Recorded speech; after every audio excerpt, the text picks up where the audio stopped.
संकेत है। गलित धी, जिसकी बुद्धि गल गई। ध्यान यानी गलित धी, जिसकी बुद्धि गल गई। बुद्धि क्या है? सोच विचार, ऊहापोह, प्रश्न उत्तर, चिंतन मनन, तर्क वितर्क, गणित भाग। बुद्धि का अर्थ है मैं हल कर लूंगा। बुद्धि गल गई का अर्थ है मेरे हल किए हल नहीं होता। सच तो यह है जितना मैं हल करना चाहता हूं उतना उलझता है। मेरे हल करने से हल तो होता ही नहीं, मेरे हल करने से ही उलझन बढ़ी जा रही। गलित धी का अर्थ है कि मैं अपने को हटा लेता हूं, मैं हल ना करूंगा, जो है जैसा है रहने दो। मैं बीच से हटा जाता हूं और चमत्कार घटित होता है। तुम्हारे हटते ही सब हल हो जाता है, क्योंकि मौलिक रूप से तुम ही कारण हो उलझाओगे।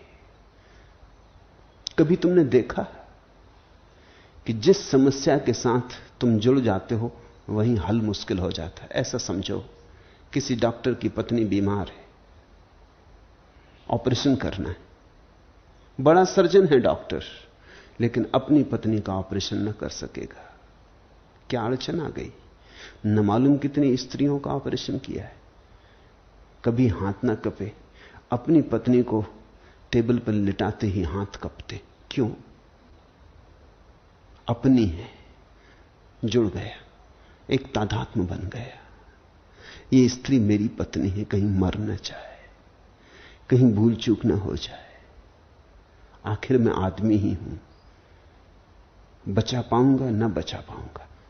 दूसरी स्त्रियों के ऑपरेशन किए थे तब ये सब बातें नहीं थी, तब वो शुद्ध सर्जन था, तब कोई तादात्म्य न था, तब बड़ी तथस्थता थी, तब वो सिर्फ अपना काम कर रहा था, कुछ लेना देना न था। बचेगी ना बचेगी, बच्चों का क्या होगा क्या नहीं होगा, ये सब कोई चिंता न थी। वो बाहर था, उसने अपने को जोड़ा नहीं था। इस पत्नी के साथ उसने अपने को जोड़ लिया। ये मेरी है, बस ये मेरे के भाव ने समस्या खड़ी कर दी। तो बड़े से बड़े सर्जन को भी अपने बच्चे या अपनी पत्नी का ऑपरेशन करना हो तो किसी और सर्जन को बुलाना पड़ता है, चाहे नंबर 2 सर्जन को बुलाना पड़े, उससे कम हैसियत का हो सर्जन, लेकिन खुद हट जाना पड़ता है, क्योंकि तादाद में जिस चीज से तुम जुड़ जाते हो वही समस्या खड़ी हो जाती, जिस चीज से तुम हट जाते हो वही समस्या हल हो जाती। इसे तुम अपने जीवन में पहचानना, परखना। जहां समस्या खड़ी हो वहां गौर से देखना। तुम जुड़ गए हो, जरा छिटको, जरा अलग हो। इस अलग हो जाने का नाम ही साक्षी है। और जुड़ के फिर तुम हल करना चाहते हो। आदमी की बड़ी सीमा है, जगत विराट है, समस्या बड़ी है, और हमारे पास बड़ी छोटी बुद्धि है। ही क्या हमारे पास बुद्धि के नाम पर कुछ विचारों का संग्रह। इसी के आधार पर हम जीवन की इस महालीला को हल करने चले। ऐसा समझो कि एक चींटी आदमी के जीवन को समझना चाहे तो तुम हंसोगे, तुम कहोगे पागल हो जाएगी। ऐसा समझो कि एक चींटी गीता पर सरक रही और गीता को समझने की चेष्टा करना चाहे तो तुम हंसोगे, तुम कहोगे पागल हो जाएगी। लेकिन अपनी तो सोचो, हमारी हैसियत इस विराट विश्व पर चींटी से कुछ ज्यादा है। शायद चींटी तो गीता को समझ भी ले, क्योंकि गीता और चींटी में बहुत बड़ा अंतर नहीं है, अनुपात बहुत बड़ा भेद नहीं है। लेकिन हम में और विराट विश्व में तो अनंत भेद है। इतना विराट है ये विश्व और हम इतने छोटे। हम इससे ही नापने चले। हम अपने छोटे छोटे विचारों को लेकर कल्पना कर रहे हैं कि जगत के रहस्य को हल कर लेंगे। यही भूल हो जा रही है। हल तो कुछ भी नहीं होता, उलझन बढ़ती जाती।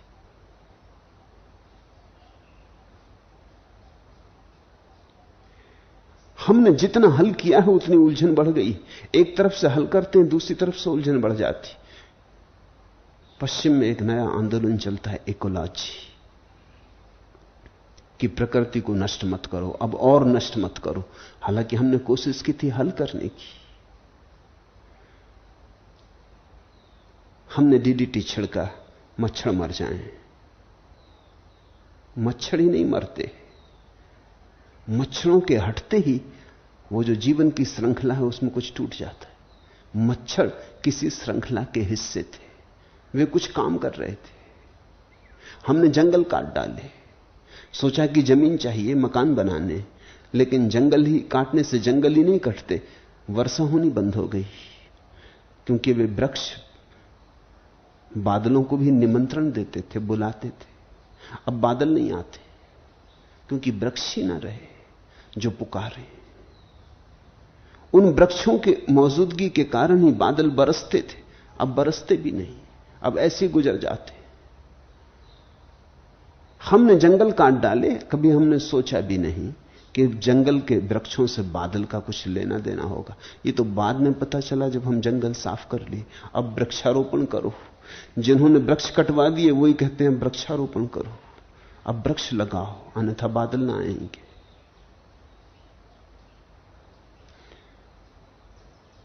हमने तो सोचा था अच्छा ही कर रहे हैं, जंगल कट जाए, बस्ती बच जाए। हमने आदमी की जीवन की अवधि को बढ़ा लिया, मृत्यु दर कम हो गई। अब हम कहते हैं बर्थ कंट्रोल करो। पहले हमने मृत्यु दर कम कर ली, अब हम मुश्किल में पड़े क्योंकि संख्या बढ़ गई। अब आदमी बढ़ते जाते हैं, पृथ्वी छोटी पड़ती जाती। अब ऐसा लगता है अगर ये संख्या बढ़ती रही तो इस सदी के पूरे होते होते आदमी अपने हाथ से खत्म हो जाएगा। तो जिन्होंने दवाएं ईजाद की और जिन्होंने आदमी की उम्र बढ़ा दी, 25-30 साल की औसत उम्र को खींच के 80 साल तक पहुंचा दिया, इन्होंने हित किया अहित किया, बहुत कठिन है तय करना। क्योंकि अब बच्चों को, हमें बच्चे पैदा ना हो इसकी फिक्र करनी पड़ रही। लाख उपाय करोगे तो भी झंझट मिटने वाली नहीं। अब अगर बच्चों को तुम रोक दोगे तो तुम्हें पता नहीं कि इसका परिणाम क्या होगा। मेरे देखे, अगर एक स्त्री को बच्चे पैदा ना हो तो उस स्त्री में कुछ मर जाएगा, उसकी मां कभी पैदा ना हो पाएगी, वो कठोर और क्रूर हो जाएगी, उसमें हिंसा भर जाएगी। बच्चे जुड़े, जैसे वृक्ष बादल से जुड़े हैं, ऐसे बच्चे मां से जुड़े हैं, और भी गहराई से जुड़े। फिर क्या परिणाम होंगे, मां को किस तरह की बीमारियां होंगी कहना मुश्किल, क्योंकि अब तक स्त्रियां अनेक बच्चे पैदा करती रहीं तो हमें पता नहीं। अब हम कहते हैं 2 या 3 बस। अब यह 2-3 बस कहने पर स्त्री पर क्या परिणाम होंगे इसका हमें कुछ पता नहीं। अभी हम कहते हैं कि संतति नियमन की टिकिया ले लो, यह टिकिया स्त्री के शरीर में क्या परिणाम लाएगी इसका भी हमें कुछ पता नहीं। कितनी स्त्रियां पागल होंगी, कितनी स्त्रियां कैंसर से ग्रस्त होंगी, क्या होगा कुछ भी नहीं कहा जा सकता, अभी हमें पता नहीं। इंग्लैंड में एक दवा ईजाद हुई जिससे कि स्त्रियों को बच्चे बिना दर्द के पैदा हो सकते। उसका खूब प्रयोग हुआ, लेकिन जितने बच्चे उस दवा को लेने से पैदा हुए सब अपंग, कुरूप, टेढ़े मेढ़े। मुकदमा चला अदालत में, लेकिन तब तक तो भूल हो गई थी, अनेक स्त्रियां ले चुकी थी। बिना दर्द के बच्चे पैदा हो गए, लेकिन बिना दर्द के बच्चे बिल्कुल बेकार पैदा हो गए, किसी काम के पैदा ना हुए। तब कुछ ख्याल में आया कि शायद स्त्री को जो प्रसव पीड़ा होती वो भी बच्चे के जीवन के लिए जरूरी। अगर एकदम आसानी से बच्चा पैदा हो जाए तो कुछ गड़बड़ हो जाती। शायद वो संघर्षण, वो स्त्री के शरीर से बाहर आने की चेष्टा और पीड़ा स्त्री को और बच्चे को शुभ प्रारंभ है। पीड़ा भी शुभ प्रारंभ हो सकता है। अगर फूल ही फूल रह जाएं जगत में और कांटे बिल्कुल न बचे तो लोग बिल्कुल दुर्बल हो जाएंगे, उनकी रीढ़ टूट जाएगी, बिना रीढ़ के हो जाएंगे। जीवन ऐसा जुड़ा है कि कहना मुश्किल है कि किस बात का क्या परिणाम होगा। कौन सी बात कहां ले जाएगी? मकड़ी का जाला एक तरफ से हिलाओ, सारा जाला हिलने लगता है। नहीं, आदमी बुद्धि से कहीं पहुंचा नहीं। बुद्धि के नाम से जिसको हम प्रगति कहते हैं वो हुई नहीं, वहम है, भ्रांति है। आदमी पहले से ज्यादा सुखी नहीं हुआ है, ज्यादा दुखी हो गया है। आज भी जंगल में बसा आदिवासी तुमसे ज्यादा सुखी है, हालांकि तुम उसे देख के कहोगे बेचारा,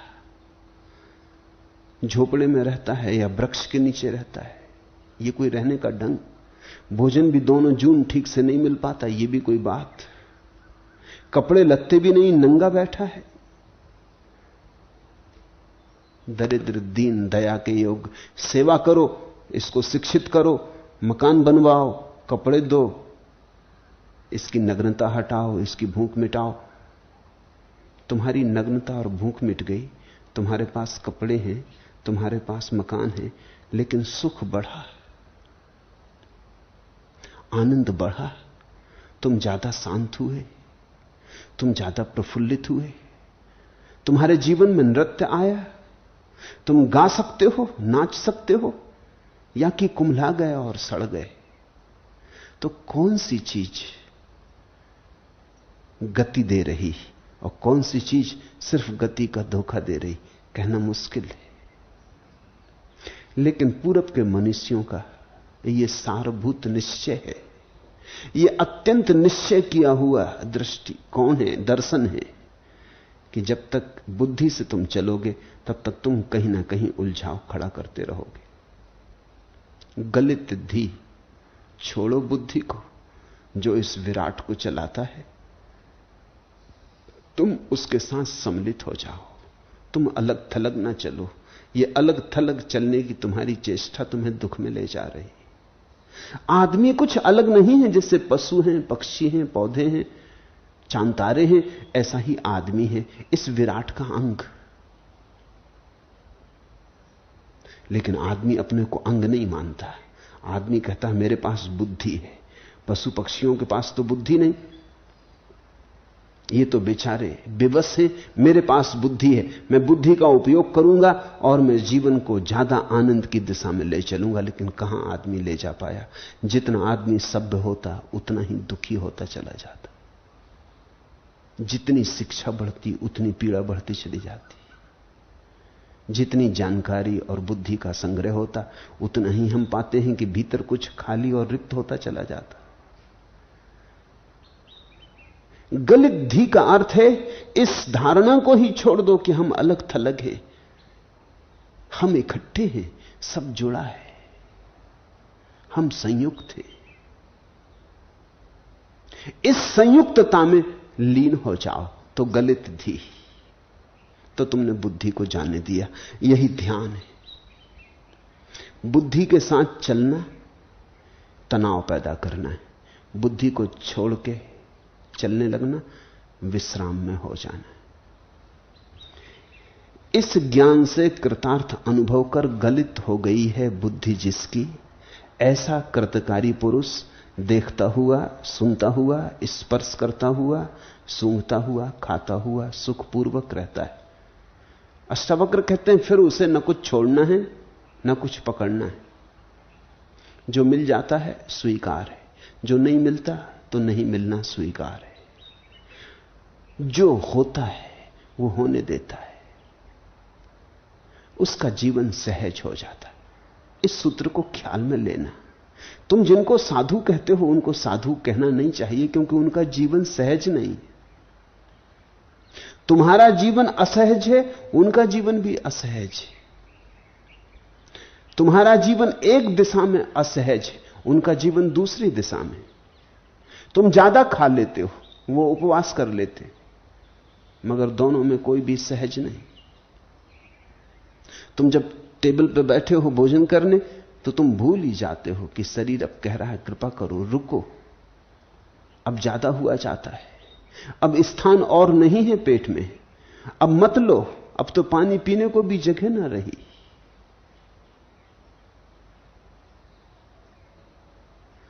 लेकिन तुम खाए चले जा रहे हो, सुनते ही नहीं, असहज हो। फिर तुमसे विपरीत तुम्हारा साधु है। साधु तुमसे विपरीत कई नाम है। तुम एक भूल कर रहे हो, वो विपरीत भूल करता है। वो बैठा है, आसन जमाए, वो कहता भोजन करेंगे नहीं, आज उपवास। शरीर कहता है भूख लगी, पेट में आग पड़ती, पर वो नहीं सुनता। वो कहता है मैं शरीर थोड़ी, मैं तो शरीर का विजेता हो रहा हूं, मैं जीत के रहूंगा। यहीं तो मेरा सारा अहंकार दांव पर लगा है कि कौन जीतता, शरीर जीतता कि मैं जीतता। ये भी असहज हो गया। एक का शरीर कह रहा था बस करो, और उसने बस न की, और एक का शरीर कह रहा थोड़ी कृपा करो, जल भूख लगी, पानी ले आओ, कुछ रोटी मांग लाओ। वो कहता नहीं जाएंगे, अपनी जिद पे अड़ा है। एक ने ज्यादा खाने की जिद की थी, एक ने ना खाने की जिद कर ली। दोनों हठी हैं, दोनों में कोई भी सहज नहीं, दोनों असहज। लेकिन साधु तुम्हें सहज मालूम पड़ता है, क्योंकि तुम समझ नहीं पा रहे कि असहज का अर्थ क्या होता है। साधु तुम्हें संयमी मालूम पड़ता है, तुम्हें संयम का अर्थ नहीं मालूम। संयम का अर्थ होता है संतुलित, मध्य में, अति पर जो नहीं गया। संतुलित आदमी तो तुम्हें साधु ही ना मालूम पड़ेगा। जब तक अति पे ना जाए तब तक तुम्हें दिखाई ही ना पड़ेगा। तुम अति की ही भाषा समझते हो। अगर संयमी आदमी हो, जैसा मैं संयम का अर्थ कर रहा हूं, जैसा अष्टावक्र करते हैं, संतुलित आदमी हो, तो तुम्हें पता ही नहीं चलेगा इसकी विशेषता क्या है। अगर कोई आदमी उतना ही भोजन करता हो जितना उसके शरीर को जरूरत, तुम्हें पता कैसे चलेगा? उपवास ना करे तो पता ही नहीं चलेगा। कोई आदमी उतना ही सोए जितनी शरीर को जरूरत है, तो तुम्हें पता कैसे चलेगा? जब तक वो 3 बजे उठ के और राम भजन ना करे, जब तक वो मोहल्ले की नींद खराब ना कर दे, तब तक तुम्हें पता ही नहीं चलेगा कि कोई आदमी धार्मिक है। जब तक वो सिर के बल खड़ा ना हो जाए, शीर्षासन ना करे, तब तक तुम मानोगे नहीं कि योगी। कुछ उल्टा करे, कुछ ऐसा करे जो विशिष्ट मालूम पड़े, असाधारण मालूम पड़े। मैं तुमसे कहता हूं, अगर ठीक सहज आदमी हो, तुम्हारी पहचान में नहीं आएगा। सहज आदमी इतना शांत होगा कि तुम्हारे पास से भी निकल जाएगा, तुम्हें पता भी ना चलेगा कि कोई निकल गया। तुम्हें पता ही असहज का चलता है। या तो आदमी बहुमूल्य हीरे जवाहरातों से लदा हो, राज सिंहासन पर बैठा हो, तो तुम्हें पता चलता है। या सड़क पर नग्न खड़ा हो जाए तो तुम्हें पता चलता है। नग्न खड़ा हो जाए तो भी पता चलता है, क्योंकि यह भी विशिष्ट हो गया। सिंहासन पर हो तो भी पता चल जाता है, क्योंकि यह भी विशिष्ट है। सामान्य सीधा साधा आदमी सहज, पता ही ना चलेगा, क्योंकि जो चाहिए वो वही कपड़े पहनेगा, जितना भोजन चाहिए भोजन करेगा, जितनी नींद चाहिए नींद लेगा। उसके जीवन में इतना संयम और संतुलन होगा कि वो तुम्हें चुभेगा नहीं, किसी भी कारण से चुभेगा नहीं। तुम्हें उसका बोध ही ना होगा, तुम्हें उसका स्मरण ही ना आएगा। और मैं तुमसे कहता हूं, जिस दिन तुम ऐसे हो जाओ कि किसी को तुम्हारा पता ना चले, कब आए कब गए पता ना चले, कैसे आए कैसे गए पता ना चले, तभी जानना कि तुम सहज हुए। सहज यानी साधु। अष्टावक्र कहते हैं, ऐसा कृतकारी हुआ पुरुष, देखता हुआ, सुनता हुआ, स्पर्श करता हुआ, सूंघता हुआ, खाता हुआ, सुखपूर्वक रहता है। न तो उपवास के पीछे पड़ता, न त्याग के पीछे पड़ता, न शीर्षासन लगा के खड़ा होता, न शरीर पे कोड़े मारता। ईसाई फकीर हुए हैं जो रोज सुबह उठ के कोड़े मारते थे। कौन फकीर कितने कोड़े मारता उतना ही बड़ा फकीर समझा जाता था। उनके घाव कभी मिटते ही न थे, क्योंकि रोज कोड़े मारेंगे सुबह तो घाव भरेंगे कैसे? उनसे लहू बहता ही रहता था। और भक्त आके देखते कि किसने कितने मारे। जिसने 100 मारे वो उससे बड़ा है जिसने 90 कोड़े मारे। तुम भी अपने साधुओं की जांच कैसे करते हो? किसी ने 10 दिन का उपवास किया, किसी ने 30 दिन का किया। 30 दिन करने वाला बड़ा, उसने 30 कोड़े मारे, किसी ने 10 कोड़े मारे। तुमने कभी यह भी सोचा कि जो लोग इन साधुओं को कोड़े मारते हुए देखने जाते थे, ये बीमार है, रुग्ण है, एक तरह की विक्षिप्तता है, और ये दुष्ट है, और ये कारणभूत है। क्योंकि जब साधु कोड़े मार रहे हैं और भीड़ देखने आई और भीड़ उसकी प्रशंसा करती जो ज्यादा कोड़े मार लेता, तो स्वभाव था जो 10 मार सकता था वो भी 12 मार लेगा, 2 कोड़े तुम्हारे कारण मार लेगा, और प्रतियोगिता पैदा हो जाएगी कि कौन ज्यादा मारता है। वहां भी अहंकार का संघर्ष शुरू हो जाएगा। तुमको भी समझ में आ जाएगा, क्योंकि हिंदुस्तान में कोड़े मारने वालों का संप्रदाय नहीं है, तो तुम भी मान लोगे कि ये बात ठीक है, ये लोग कुछ दुखवादी हैं जो देखने जाते। लेकिन तुम जब कोई मुनि, जैन मुनि उपवास करता है और तुम चरण स्पर्श करने जाते, तो तुम क्या करने जाते हो? ये भी कोड़ा मारना है। शायद कोड़े मारने से भी ज्यादा खतरनाक है, क्योंकि कोड़ा तो ऊपर मारा जाता है चमड़ी के, ये उपवास भीतर गहरे में कोड़ा मारना है। तुम कहते हो हमारे महाराज ने 3 महीने का उपवास किया। तुम्हारे महाराज ने कितने दिन का उपवास किया? जिसके महाराज जरा पीछे पड़ गए वो जरा दीन हो जाते हैं। मैं एक दिगंबर घर में बहुत दिन तक रहा, एक दिगंबर जैन के परिवार में। तो मेरे पास कभी कभी श्वेतांबर साधु साध्वियां मिलने आते, तो वो दिगंबर परिवार उनको नमस्कार भी नहीं करता था। मैंने पूछा मामला क्या है, ये लोग जैन साधु? उन्होंने कहा ये भी कोई साधु? साधु होते हमारे, नग्न रहते, ये कोई साधु? कपड़े पहने जैसे हम पहने ऐसे ये पहने, फर्क क्या है? साधु देखना हो तो हमारे देखो जो नग्न रहते, धूप हो ताप हो नग्न रहते, ये कोई साधु? इनको क्या नमस्कार करना? ये तो ग्रस्त ही हैं। श्वेतांबर साधु की दिगंबर जैन के मन में कोई प्रतिष्ठा नहीं। हो भी कैसे? क्योंकि सब दुखवादी हैं और सब देख रहे हैं कौन कितना दुख झेल रहा है, उतना ही, और जांच रख रहे हैं कि कहीं कोई किसी तरह से बच तो नहीं रहा है। आंख गड़ाए बैठे। ये दुष्टों की जमात है, और ये दुष्ट जिसको भी जितना सताने में सफल हो जाते उसकी उतने प्रशंसा करते स्वभावतः। ये प्रशंसा सौदा है। तुम किसका आदर करते हो? कांटे पे कोई साधु लेटा है, तुम आदर करते हो। अगर कोई साधारण दरी बिछा के बिछौना करके लेटा तो तुम कहोगे आदर की बात ही क्या है, ऐसे तो हम भी लेटते हैं। मामला ऐसा है कि तुम्हारा अपने प्रति भी कोई आदर नहीं है, क्योंकि तुम जब तक कांटों पर न लेटोगे आदर करोगे कैसे? तुम्हारा आदर ही विक्षिप्त है। रूस में ईसाइयों का एक संप्रदाय था जो अपनी जन्नेंद्रियां काट लेता था, उसका आदर था। उसके मानने वाले दूसरों के साधु को 2 कौड़ी का समझते थे कि तुम्हारा साधु किस मतलब का, पक्का क्या कि ये ब्रह्मचारी है, कहीं धोखा दे रहा हो। साधु तो हमारा पक्का है, क्योंकि उसके ब्रह्मचर्य में धोखा देने का कोई कारण ही नहीं।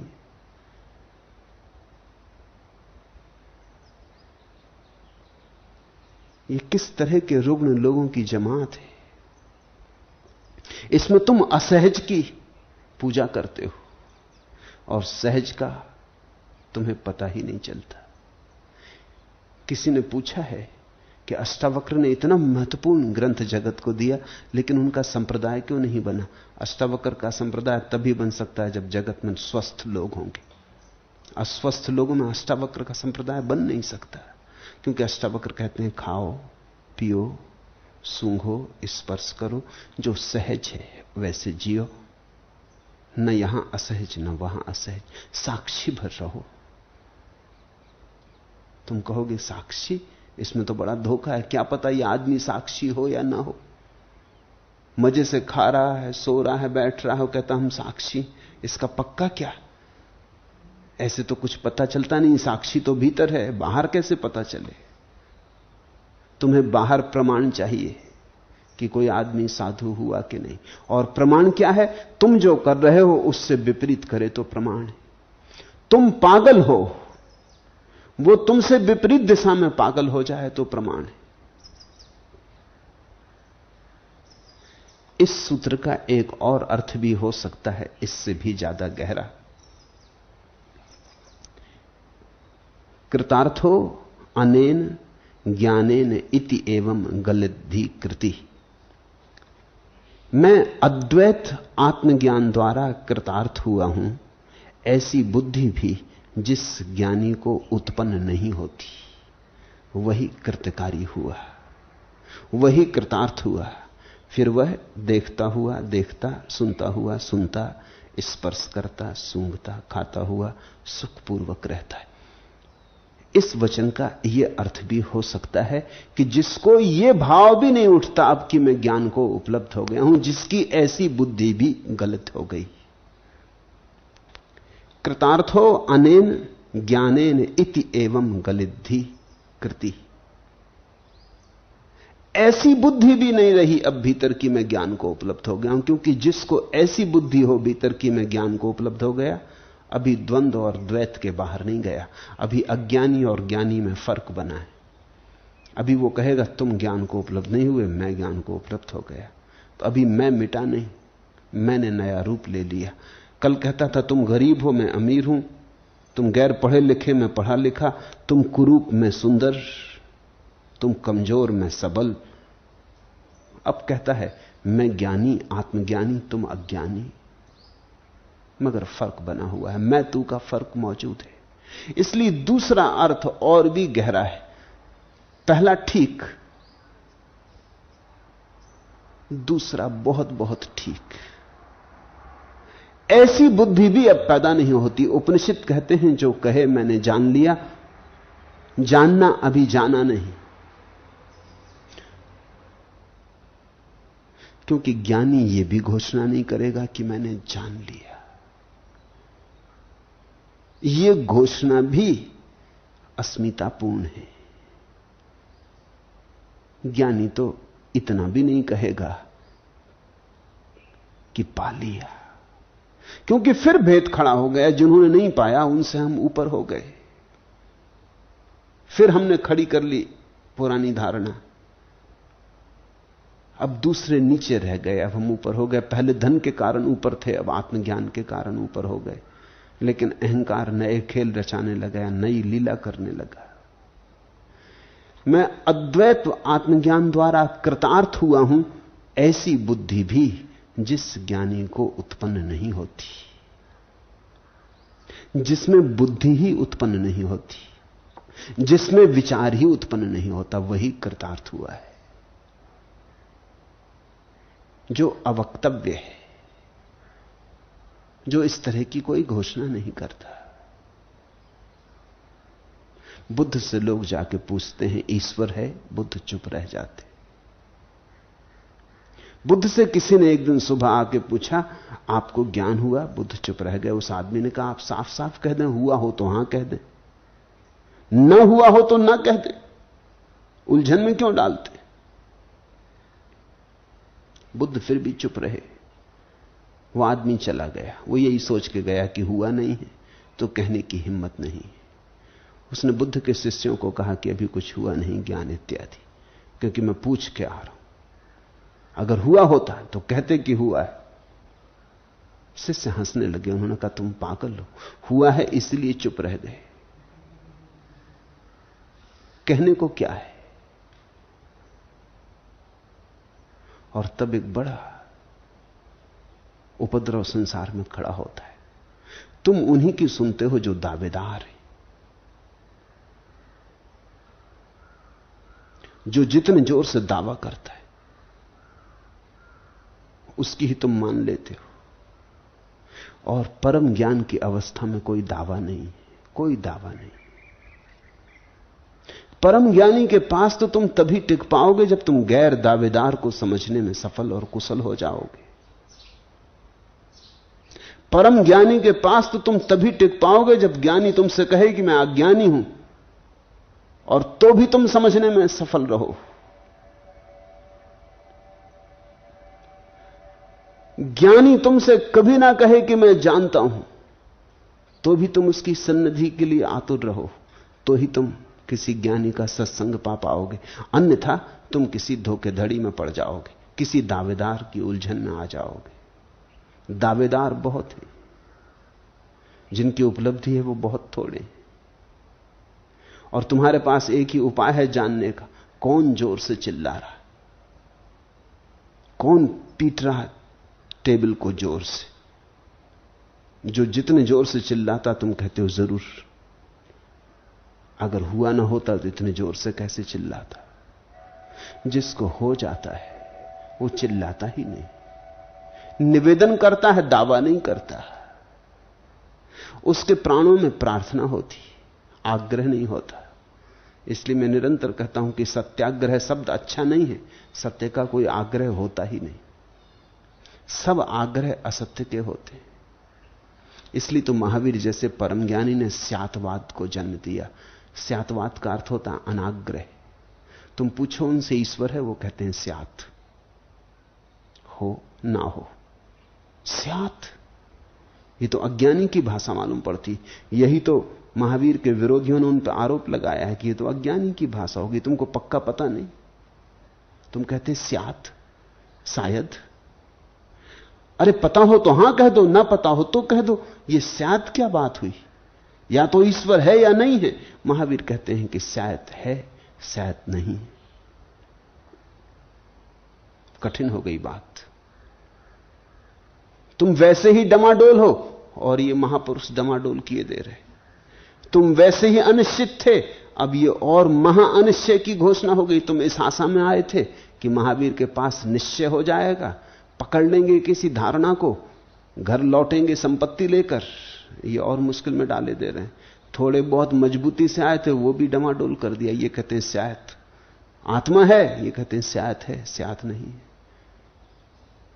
महावीर का विचार बड़ा अद्भुत है। महावीर ये कह रहे हैं मुझसे निश्चय ना मांगो, निश्चय तो तुम्हारे अनुभव से आएगा। तुम उधार अनुभव मत मांगो। मैं तुम्हें निश्चित करने वाला कौन? और मैंने अगर तुम्हें निश्चित कर दिया तो मैं तुम्हारा दुश्मन। मेरे पास लोग आ जाते, एक सज्जन वर्षों से आते, मैं उनसे कहता हूं आते हैं आप, सुनते हैं, कभी ध्यान करें। वो कहते हैं क्या ध्यान करना, आपको तो मिल ही गया। तो जो आप कह देंगे हम तो मानते ही हैं आपको, हमें कोई संदेह थोड़ी है। जिनको संदेह हो वो ध्यान इत्यादि करें, हमें तो स्वीकार है आपको हो गया। और आप जो कहते हैं हम मानते हैं, इतना काफी है कि आपके चरण छू जाते हैं। आपका आशीर्वाद चाहिए, और क्या चाहिए? मेरा निश्चय तुम्हारा निश्चय कैसे हो सकता है? मैंने जाना, यह तुम्हारा जानना कैसे बनेगा? और मैंने जाना कि नहीं जाना, यह तुम कैसे जानोगे? मेरा दावा ही कुल भरोसे का कारण हो सकता है, लेकिन दावा सत्य का कोई होता ही नहीं। लेकिन तुम सत्य को खोजना नहीं चाहते, तुम मुफ्त चाहते हो, तुम श्रम नहीं उठाना चाहते। तुम कहते हो कोई कह दे तो झंझट मिटे, कोई पक्का कह दे, प्रमाण दे दे, तो हम इस खोजबीन के उलझाव से बच जाएं। ये पहाड़ी रास्ते और ये दूर की यात्रा, और ये हमसे हो नहीं सकता। आप होके आ गए हैं, आप बता दें कि मानसरोवर कैसा है। सुंदर है, ठीक है, हमें आप पे श्रद्धा है, हम श्रद्धालु। ये जगत श्रद्धालुओं से भरा हुआ है। इन झूठे श्रद्धालुओं के कारण जगत में धर्म नहीं है। कोई हिंदू बन के बैठ गया, कोई मुसलमान, कोई जैन, कोई बौद्ध, कोई ईसाई, सब श्रद्धालु बने बैठे। मंदिर, मस्जिद, गिरजाघर सब झूठों से भरे। इनमें से कोई जाना नहीं चाहता।